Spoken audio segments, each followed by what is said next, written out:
Hello നമസ്കാരം. Study സ്റ്റുഡിയോയിലേക്ക് എല്ലാവർക്കും സ്വാഗതം. നമ്മളിന്ന് Sreenarayana Guru open university BA sociology first സെമ്മിൻ്റെ ആൻസിലറി പേപ്പറായ അഥവാ അനുബന്ധ പേപ്പറായ വേൾഡ് ഹിസ്റ്ററിയിലെ രണ്ടാമത്തെ ബ്ലോക്കിലെ ഇമ്പോർട്ടൻറ്റ് ക്വസ്റ്റ്യൻസ് ആണ് ഡിസ്കസ് ചെയ്യാൻ പോകുന്നത്. യൂണിറ്റ് വൈസ് ആയിട്ടാണ് പറയാൻ പോകുന്നത്. അപ്പോൾ ക്ലാസ്സിലേക്ക് പോകുന്നതിന് മുമ്പ് നിങ്ങളെൻ്റെ ഈ ചാനൽ ആദ്യമായിട്ടാണ് കാണുന്നതെങ്കിൽ സബ്സ്ക്രൈബ് ചെയ്യുക, ഷെയർ ചെയ്യുക, നിങ്ങളുടെ കമൻറ്റുകൾ എഴുതി അറിയിക്കുക. അപ്പോൾ എൻ്റെ നോട്ട്സ് ആവശ്യമുള്ളവരുണ്ടെങ്കിൽ നമ്മുടെ 3 സബ്ജക്റ്റുകൾ ഞാൻ ഹാൻഡിൽ ചെയ്യുന്ന 3 സബ്ജക്റ്റുകളുടെ മലയാളം നോട്ട്സ് PDF ആവശ്യമുള്ളവരുണ്ടെങ്കിൽ പെയ്ഡ് നോട്ട്സാണ് ഈ വീഡിയോ ക്ലാസ്സിൽ കാണുന്ന വാട്സപ്പിൽ വരിക. അതുപോലെ ഇപ്പോൾ ഈ പറയുന്ന ക്വസ്റ്റ്യൻ പേപ്പറിൻ്റെ ക്വസ്റ്റ്യൻ ആൻസറുകളുടെ PDF ആവശ്യമുള്ളവരുണ്ടെങ്കിൽ അതിന് നിങ്ങൾ എന്ത് ചെയ്യുക, ഈ നമ്പറിൽ വാട്സപ്പിൽ വരിക. അതേപോലെ ഒരു വാട്സപ്പ് ക്ലാസ് കണ്ടക്ട് ചെയ്യുന്നുണ്ട്. അടുത്ത ശനിയാഴ്ചയാണ് അത് തുടങ്ങുന്നത്, 27-ാം തീയതി. ആ ക്ലാസ്സിലേക്ക് ജോയിൻ ചെയ്യാൻ താല്പര്യമുള്ളവരുണ്ടെങ്കിൽ ഞാൻ എൻ്റെ വാട്സപ്പ് നമ്പറിൽ നിങ്ങൾ വന്നു കഴിഞ്ഞാൽ എന്താ ചെയ്യേണ്ടത്, എങ്ങനെ ചെയ്യേണ്ടത് എന്നുള്ള ഡീറ്റെയിൽസ് അപ്പോൾ പറഞ്ഞു തരാം കേട്ടോ. ശനിയാഴ്ച ക്ലാസ് തുടങ്ങും. അപ്പോൾ ചേരാൻ ആഗ്രഹിക്കുന്നവർ ഇന്നോ നാളെ ആയിട്ട് അതിന് വാട്സപ്പിൽ വരിക, വിവരങ്ങളപ്പോൾ തരാം. ഓക്കെ, നമുക്ക് ക്ലാസ്സിലേക്ക് പോകാം. അപ്പോൾ രണ്ടാമത്തെ ബ്ലോക്കിലെ ഒന്നാമത്തെ യൂണിറ്റിലെ ഒബ്ജക്റ്റീവ് ടൈപ്പ് ക്വസ്റ്റ്യൻസ് ആണ് ആദ്യം പറയുന്നത്. വേൾഡ് ഹിസ്റ്ററിയാണ് കേട്ടോ. ഒന്നാമത്തെ ബ്ലോക്കിലെ 1 വേർഡ് ക്വസ്റ്റ്യൻസ് അല്ലെങ്കിൽ objective type questions. First question, where was the practice of slavery found during the ancient period? പുരാതന കാലഘട്ടത്തിൽ അടിമത്തം എവിടെയാണ് കണ്ടെത്തിയത് എന്നാണ്. ഇതൊന്ന് ആദ്യമായിട്ട് അടിമത്തം പുരാതന കാലഘട്ടത്തിൽ എവിടെയാണ് കണ്ടെത്തിയതെന്ന്. ആൻസർ ഗ്രീക്കിലാണ് ആദ്യമായിട്ട് കണ്ടെത്തിയത്. 2, which work describes slavery as a nascent and sporadic factor in the presiding stage? ഏത് കൃതിയിലാണ് മുൻ പറഞ്ഞ ഘട്ടത്തിൽ ഒരു പുതുമയുള്ളതും ഇടയ്ക്കിടെയുള്ളതുമായ ഘടകമാണ് അടിമത്തം എന്ന് വിവരിക്കുന്നത്? Answer the origin of the family, private property and the state. മൂന്നാമത്തത്, give the name of the system in which a person was treated as a commodity that may be bought and sold just like any other form of property. ഒരു വ്യക്തിയെ മറ്റൊരു തരത്തിലുള്ള അല്ലെങ്കിൽ മറ്റേതെങ്കിലും ഒരു തരത്തിലുള്ള സ്വത്തിനെയോ മറ്റൊരു തരത്തിലുള്ള വസ്തുവിനെ പോലെയോ വാങ്ങാനും വിൽക്കാനും കഴിയുന്ന ഒരു ചരക്കായി കണക്കാക്കിയ വ്യവസ്ഥയുടെ പേര് പറയുക എന്നാണ്. ആൻസർ ചാറ്റൽ സ്ലേവറിയാണ്, ചാറ്റൽ അടിമത്തം. 4, which term is used to describe slave in Rigveda? ഋഗ്വേദത്തിൽ അടിമകളെ വിശേഷിപ്പിക്കാൻ ഉപയോഗിക്കുന്ന പദം ഏതാണ്? Answer dasa, dasi and dasyu. 5, right any 2 indirect consequences of slave commodification of the American revolution. African revolution. Right any 2 indirect consequences on slave commodification of the American revolution തന്നെയാണ് കേട്ടോ. American വിപ്ലവത്തിൻ്റെ അടിമ ചരക്കാക്കിയതിൻ്റെ ഏതെങ്കിലും 2 പരോക്ഷ പരിണത ഫലങ്ങൾ എഴുതുക എന്നാണ്.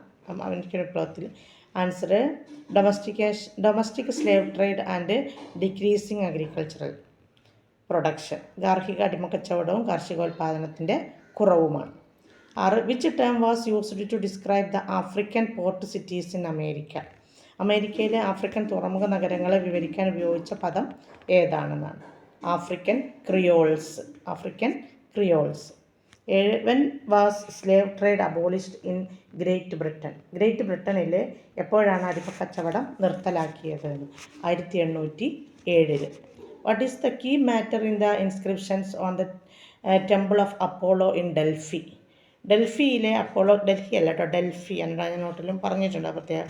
ഡൽഹിയിലെ അപ്പോളോ ക്ഷേത്രത്തിലെ ലിഖിതങ്ങളിൽ ഒന്നിലെ പ്രധാന കാര്യം എന്താണ്? Manu mission. 9, which UN organ is concerned with the welfare of labourers? തൊഴിലാളികളുടെ ക്ഷേമവുമായി ബന്ധപ്പെട്ട UN സംഘടന ഏതാണ്? ഇൻ്റർനാഷണൽ ലേബർ ഓർഗനൈസേഷൻ, അന്താരാഷ്ട്ര തൊഴിലാളി സംഘടന, ILO എന്ന ഷോർട്ട് ഫോമിൽ അറിയപ്പെടും. പിന്നെ 2 മാർക്കറ്റ് ക്വസ്റ്റ്യൻസ്. വാട്ട് ഈസ് ചാറ്റൽ സ്ലേവറി? എന്താണ് ചാറ്റൽ അടിമത്തം? നോട്ടിൽ തന്നിട്ടുണ്ട്, ആൻസർ ആയിട്ട് നോട്ടിൽ നോക്കി പഠിക്കുക. 2, എക്സ്പ്ലെയിൻ മാനുമിഷൻ. എന്താണ് മാനുമിഷൻ എന്ന് വിവരിക്കാനാണ്. ഒന്ന് പറയാം, നോട്ടിലുണ്ടെന്നാലും ഒന്നുകൂടി ഒന്ന് പറയാം.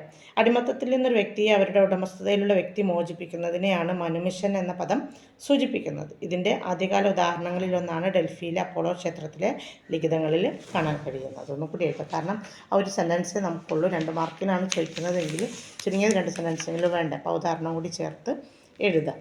3, describe the origin of slavery. അടിമത്തത്തിൻ്റെ ഉത്ഭവം വിവരിക്കുക. അത് നോട്ടിൽ അതേ ഹെഡിങ്ങിൽ തന്നെയുണ്ട്, നോക്കി പഠിക്കുക.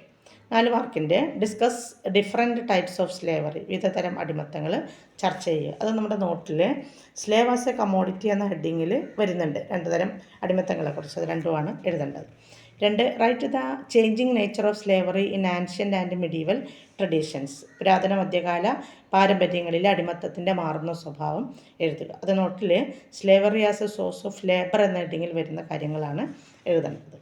ഇനി രണ്ടാമത്തെ യൂണിറ്റ്, ഫസ്റ്റ് ഒബ്ജക്റ്റീവ് ടൈപ്പ്. അതിൽ first question, who classify slaves in two groups, slave by nature and slave by law? ആരാണ് സ്വാഭാവിക അടിമകൾ, നിയമപ്രകാരമുള്ള അടിമകൾ എന്നിങ്ങനെ അടിമകളെ 2 ഗ്രൂപ്പുകളാക്കി തിരിച്ചത്? Answer Aristotle. 2 what is the meaning of the word oikos? Oikos എന്ന വാക്കിൻ്റെ ഒക്കോസ് എന്നാണ് മലയാളത്തിൽ വരുള്ളൂ കേട്ടോ. അർത്ഥം എന്താണ്? Member of the household, വീട്ടിലെ അംഗം. 3 which Roman statesman suggest that the hard working captives gained their freedom within 6 years? കഠിനാധ്വാനം ചെയ്യുന്ന തടവുകാർക്ക് 6 വർഷത്തിനുള്ളിൽ സ്വാതന്ത്ര്യം ലഭിച്ചുവെന്ന് ഏത് റോമൻ രാഷ്ട്രതജ്ഞനാണ് നിർദ്ദേശിക്കുന്നത് അല്ലെങ്കിൽ പറയുന്നത്? Answer Cicero. 4 who is the author of an essay on the principle of population? ജനസംഖ്യയുടെ തത്വങ്ങളെക്കുറിച്ചുള്ള ഒരു ഉപന്യാസം എന്ന ഗ്രന്ഥത്തിൻ്റെ രചയിതാവ് ആര്? Thomas Malthus. 5 who attempted to rationalize chattel slavery on the basis of reason but failed miserably to persuade even his own more enlightened contemporary intellectuals? യുക്തിയുടെ അടിസ്ഥാനത്തിൽ ചാറ്റൽ അടിമത്തത്തെ യുക്തിസമാക്കാൻ ശ്രമിച്ച ഒരു വ്യക്തിയുണ്ട്. എന്നാൽ സ്വന്തം കൂടുതൽ പ്രബുദ്ധരായ സമകാലിക ബുദ്ധിജീവികളെ പോലും അന്വയിപ്പിക്കുന്നതിൽ അദ്ദേഹം ദയനീയമായിട്ട് പരാജയപ്പെടുകയും ചെയ്തു. ആരാണ് ആ വ്യക്തി എന്നാണ്? ആൻസർ അരിസ്റ്റോട്ടിലാണ്. Aristotle. 6 who records that after the Spartans built a fort near by at Decelea with more than 20,000 slaves? സ്പാർട്ടന്മാർ 20,000-ലധികം അടിമകളുള്ള ഒരു കോട്ട ഡെസ്ലിയയിൽ നിർമ്മിച്ചുവെന്ന് രേഖപ്പെടുത്തിയത് ആരാണ്? Answer Thucydides. ഇനി 2 മാർക്കിൻ്റെ questions. Discuss the factors that led to the decline of slavery in Greece and Rome. ഗ്രീസിലെയും റോമിലെ അടിമത്തം തകരുന്നതിലേക്ക് നയിച്ച ഘടകങ്ങൾ ചർച്ച ചെയ്യാൻ. അത് നോട്ടിൽ ഡിക്ലൈൻ ഓഫ് ക്ലാസിക്കൽ സ്ലേവറി എന്ന ഒരു ഹെഡിങ്ങിൽ നമ്മൾ കൊടുത്തിട്ടുണ്ട്. ഇനി 4 മാർക്കിൻ്റെ ക്വസ്റ്റ്യൻ.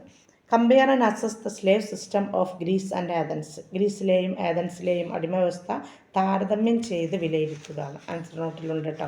അതേ ഹെഡിങ്ങിൽ 2 ഹെഡിങ് ആയിട്ട് കൊടുത്തിട്ടുണ്ട്. അങ്ങനെ 2 ചേർത്ത് എഴുതുക, അല്ലെങ്കിൽ 2 പാരഗ്രാഫ് ആക്കിയിട്ട് എഴുതുക. 4 മാർക്കിൻ്റെ അല്ലേ. അടുത്ത question, explain the manumission mode of Rome. റോമിലെ മാനുമിഷൻ മോഡ് വിശദീകരിക്കുകയാണ്. അത് നോട്ടിൽ അങ്ങനെ തന്നെ മാനുമിഷൻ മോഡ് ഓഫ് റോം എന്ന് പറഞ്ഞിട്ട് ഹെഡിങ് കൊടുത്തിട്ടുണ്ട്. ഇനി 3-ാമത്തെ unit, objective type. First question, in which election did Abraham Lincoln win leading to the formation of confederacy by 7 slave states? 7 അടിമരാഷ്ട്രങ്ങൾ ചേർത്ത് കോൺഫെഡറേഷൻ രൂപീകരിക്കുന്നതിലേക്ക് നയിച്ച ഏത് തിരഞ്ഞെടുപ്പിലാണ് എബ്രഹാം ലിങ്കൺ വിജയിച്ചത്? അതായത് എബ്രഹാം ലിങ്കൺ വിജയിച്ചപ്പോൾ അങ്ങനെ ഒരു കോൺഫെഡറസി രൂപീകരിച്ചിട്ടുണ്ട്. ആ തിരഞ്ഞെടുപ്പ് ഏതാണ്, ഏത് വർഷത്തിലാണെന്ന ചോദ്യം? 1860. രണ്ടാമത്തത്, when was the slavery abolition act implemented in USA? അമേരിക്കയിൽ എപ്പോഴാണ് അടിമത്ത നിർമ്മാർജ്ജന നിയമം നടപ്പിലാക്കിയത്? വർഷമാണ് ചോദിക്കുന്നത്. 1865. 1865. മൂന്നാമത്തത്, which 2 coast line areas were considered part of the low country? ഏത് 2 തീരപ്രദേശങ്ങളാണ് ലോ കൺട്രിയുടെ ഭാഗമായിട്ട് കണക്കാക്കപ്പെടുന്നത്? Answer Georgia and South Carolinas. ജോർജിയയും സൗത്ത് കരോലിനയും. 4 who authored the article titled the colonial rice trade? Colonial rice trade, അരി കച്ചവടം എന്ന് പറഞ്ഞിട്ട് നമ്മൾ പഠിച്ചിട്ടുണ്ട്, എന്ന ലേഖനം എഴുതിയത് ആരാണ്? Answer Henry C Dethloff. 5 which organization aided freed slaves in obtaining property and starting businesses? മോചിതരായ അടിമകളെ സ്വത്ത് സമ്പാദിക്കാനും ബിസിനസ് ആരംഭിക്കാനും സഹായിച്ചത് ഏത് സംഘടനയാണെന്നാണ്? ആൻസർ ഫ്രീഡ്മെൻസ് ബ്യൂറോ, സ്വതന്ത്രരുടെ ബ്യൂറോ എന്ന മലയാളം. ഫ്രീഡ്മെൻസ് ബ്യൂറോ, സ്വതന്ത്രരുടെ bureau. 6 which racial group was formed in opposition to the anti slavery movement? അടിമത്ത വിരുദ്ധ പ്രസ്ഥാനത്തിനെതിരായി രൂപീകരിച്ച വംശീയ ഗ്രൂപ്പ് ഏത്? ആൻസർ കൂ ക്ലക്സ് ക്ലാൻ. തന്നിട്ടുണ്ട്, നോട്ടിലുണ്ട് കേട്ടോ. അങ്ങനെ തന്നെ 2 കൊടുത്തിട്ടുണ്ട്, ഇംഗ്ലീഷ് മലയാളം കൊടുത്തിട്ടുണ്ട് ഞാൻ. 7-ാമത്തത്, what were the 2 political factors that contributed to the abolition of slavery? അടിമത്തം നിർത്തലാക്കുന്നതിന് കാരണമായ 2 രാഷ്ട്രീയ ഘടകങ്ങൾ എന്തെല്ലാമായിരുന്നു? Answer the civil war and emancipation proclamation plate. പിന്നെ ആഭ്യന്തര യുദ്ധവും വിമോചന പ്രഖ്യാപനവും. 8. Which organization was founded just before the American civil war to ensure the wellbeing of slaves?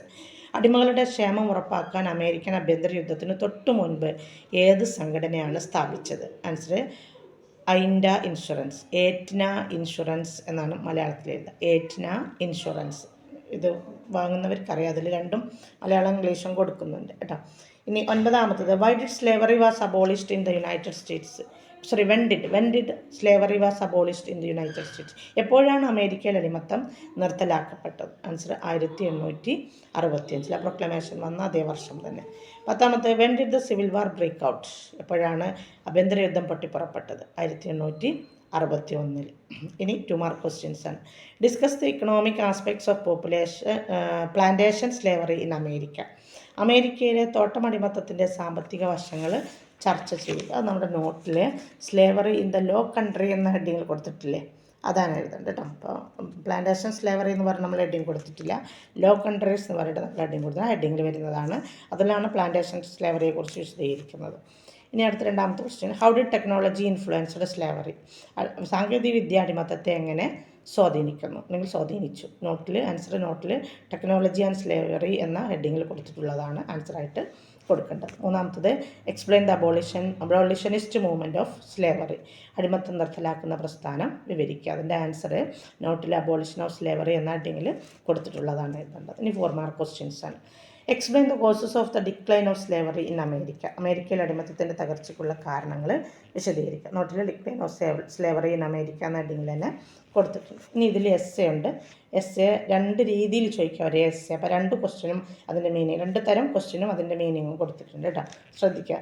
Evaluate the American civil war evaluate the importance of American civil വാർ. അങ്ങനെ ചോദിക്കാം. ഇങ്ങനെ American ആഭ്യന്തര യുദ്ധത്തിൻ്റെ പ്രാധാന്യം വിലയിരുത്തുക. അല്ലെങ്കിൽ അതേ ചോദ്യം തന്നെ provide a comprehensive description of Abraham Lincoln's role in the emancipation of slaves. അടിമകളെ മോചിപ്പിക്കുന്നതിൽ എബ്രഹാം ലിങ്കൻ്റെ പങ്കിനെക്കുറിച്ച് സമഗ്രമായൊരു വിവരണം നൽകുക. 2 രീതിയിൽ ചോദിച്ചാലും സിവിൽ വാറാണ് ആൻസർ എഴുതേണ്ടത്. അപ്പോൾ അതിൽ എസ്സേ ആയിട്ട് എഴുതുമ്പോൾ ഏതെല്ലാം ഹെഡിങ്ങിൽ വരുന്നത് എഴുതണം നോക്കുക. ഒന്ന് സിവിൽ വാർ എന്ന ഹെഡിങ്ങിൽ വരുന്നത് എഴുതണം. പിന്നെ സിവിൽ വാർ അമെൻഡ്മെൻറ്റിൽ വരുന്നത് എഴുതണം. റീകൺസ്ട്രക്ഷനിൽ വരുന്ന സംഗതികൾ എഴുതണം. Modern United States of America എന്ന ഹെഡിങ്ങിൽ വരുന്നത് എഴുതണം. Decline of slavery in America എന്ന ഹെഡിങ്ങിൽ വരുന്നതും എഴുതണം. ഇതൊക്കെയാണ് civil war amendment, reconstruction, modern United States of America, decline of slavery in America. 5 ഹെഡിങ്ങിൽ വരുന്ന കാര്യങ്ങൾ ചേർത്ത് എഴുതുമ്പോഴാണ് ഈ 2 രീതിയിൽ എസ്സേ ചോദിച്ചാലും ആൻസർ ആവുക കേട്ടോ. ഇനി 4ാമത്തെ last unit objective type. Which part of America gained prominence through a slavery based urban system? അടിമത്തത്തെ അടിസ്ഥാനമാക്കിയുള്ള നഗരവ്യവസ്ഥയിലൂടെ അമേരിക്കയുടെ ഏത് ഭാഗമാണ് പ്രാധാന്യം നേടിയത്? ആൻസർ അമേരിക്കൻ സൗത്ത്, അമേരിക്കയുടെ തെക്ക് ഭാഗം. 2ാമത്തത് who is the author of the book slavery in the cities the south 1820 to 1860? Slavery in the city south 1820 1860 എന്ന പുസ്തകത്തിൻ്റെ രചയിതാവ് ആരാണ്? Answer Richard C Wade. ആരാണ്? Richard C Wade. 3ാമത്തത് what was the primary cause behind the increase in the number of enslaved Africans? ആക്കിയ ആഫ്രിക്കക്കാരുടെ എണ്ണം വർദ്ധിച്ചതിന് പിന്നിലെ പ്രധാന കാരണം എന്താണ്? ആൻസർ യൂറോപ്യൻ കോളനിവൽക്കരണം. 4. What factors lead to the development of the domestic slave trade and decrease in agricultural production? നേരത്തെ നമ്മൾ 1 വേർഡിൽ ചോദിച്ചല്ലോ. ആഭ്യന്തര അടിമക്കച്ചവടത്തിൻ്റെ വികസനത്തിനും കാർഷികോൽപാദനം കുറയുന്നതിനും കാരണമായ ഘടകങ്ങൾ ഏതാണ്? ആൻസർ അമേരിക്കൻ വിപ്ലവം. 5. Who wrote the book urban slavery in the American south in 1820 to 1860 a quantitative history? നേരത്തെ പറഞ്ഞ പുസ്തകത്തിൽ ഇല്ലാത്തൊരു ഭാഗമാണ് എ ക്വാണ്ടിറ്റേറ്റീവ് ഹിസ്റ്ററി എന്നത്. അപ്പോൾ എന്താണ്? The urban slavery in American south 1820 to 1860 a quantitative history എന്ന ഗ്രന്ഥം എഴുതിയത് ആരാണ്? Claudia Dale Goldin. ആരാണ്? ക്ലോഡിയ ഡെയിൽ ഗോൾഡിൻ ആണ് ഗ്രന്ഥം എഴുതിയത്. 6ാമത്തത് which movement pushed for the abolition of slavery in various countries around the world? ലോകമെമ്പാടുമുള്ള വിവിധ രാജ്യങ്ങളിൽ അടിമത്തം നിർത്തലാക്കിയതിന് പ്രേരിപ്പിച്ച പ്രസ്ഥാനം ഏതാണ്? ആൻസർ അബോളിഷനിസ്റ്റ് മൂവ്മെൻറ്റ്, ഉന്മൂലന പ്രസ്ഥാനം. 7. Which movement was active in bringing attention to the suffering caused by these domestic exchanges? ഈ ആഭ്യന്തര വിനിമയങ്ങൾ മൂലമുണ്ടാകുന്ന ദുരിതങ്ങൾ ശ്രദ്ധയിൽപ്പെടുത്താൻ സജീവമായ പ്രസ്ഥാനം ഏതാണ്? ആൻറ്റി സ്ലേവറി മൂവ്മെൻറ്റ്, അടിമത്ത വിരുദ്ധ പ്രസ്ഥാനം. ഇനി 2 മാർക്ക് ക്വസ്റ്റ്യൻസ്. ഒന്ന്, explain the economy built on slavery, അടിമത്തത്തിൻ്റെ കെട്ടിപ്പടുത്ത സമ്പദ് വ്യവസ്ഥയെക്കുറിച്ച് വിവരിക്കാൻ. അങ്ങനെ തന്നെ ഹെഡിങ്ങിൽ നോക്കി കൊടുത്തിട്ടുണ്ട്, അതാണ് അതിൻ്റെ ആൻസറായിട്ട് എഴുതേണ്ടത്. രണ്ടാമത്തത്, which are the important factors influenced the decline of slavery, അടിമത്തത്തിൻ്റെ തകർച്ചയെ സ്വാധീനിച്ച പ്രധാന ഘടകങ്ങൾ ഏതെല്ലാമാണ്? അതിന് ആൻസറായിട്ട് കൊടുക്കേണ്ടത് ഡിക്ലൈൻ ഓഫ് സ്ലേവറി എന്ന ഹെഡിങ്ങിൽ നമ്മൾ കൊടുത്തിട്ടുള്ള പോയിൻ്റായിട്ട് കൊടുത്തിട്ടില്ലേ, അതാണ് ആൻസറായിട്ട് എഴുതേണ്ടത്. ഇനി 4 മാർക്കിൻ്റെ questions. Explain the role of slavery, surplus extraction and urbanization in the rise of modern America. ആധുനിക അമേരിക്കയുടെ ഉദയത്തിൽ അടിമത്തം, മിച്ചം, വേർതിരിക്കൽ, നഗരവൽക്കരണം എന്നിവയുടെ പങ്ക് വിശദീകരിക്കുക. അത് നമ്മൾ അതേ ഹെഡിങ്ങിൽ തന്നെ നോട്ടിൽ കൊടുത്തിട്ടുണ്ട്, അത് നോക്കിയിട്ട് നിങ്ങൾ പഠിക്കുക. ഇത്രയാണ് 2ാമത്തെ ബ്ലോക്കിൽ പ്രധാനപ്പെട്ട ക്വസ്റ്റ്യൻസായിട്ട് വരുന്നത്. അതിനിപ്പോൾ സീരിയസ് ആയിട്ട് വരും. അതേ പറഞ്ഞ പോലെ തന്നെ ആർക്കെങ്കിലും ക്ലാസ് ഗ്രൂപ്പിൽ ചേരാൻ താല്പര്യമുണ്ടെങ്കിൽ ഇനി കൊടുക്കുന്ന വാട്സപ്പ് നമ്പറിൽ വന്നിട്ട് കാര്യങ്ങൾ അന്വേഷിക്കുക. Okay, thanks.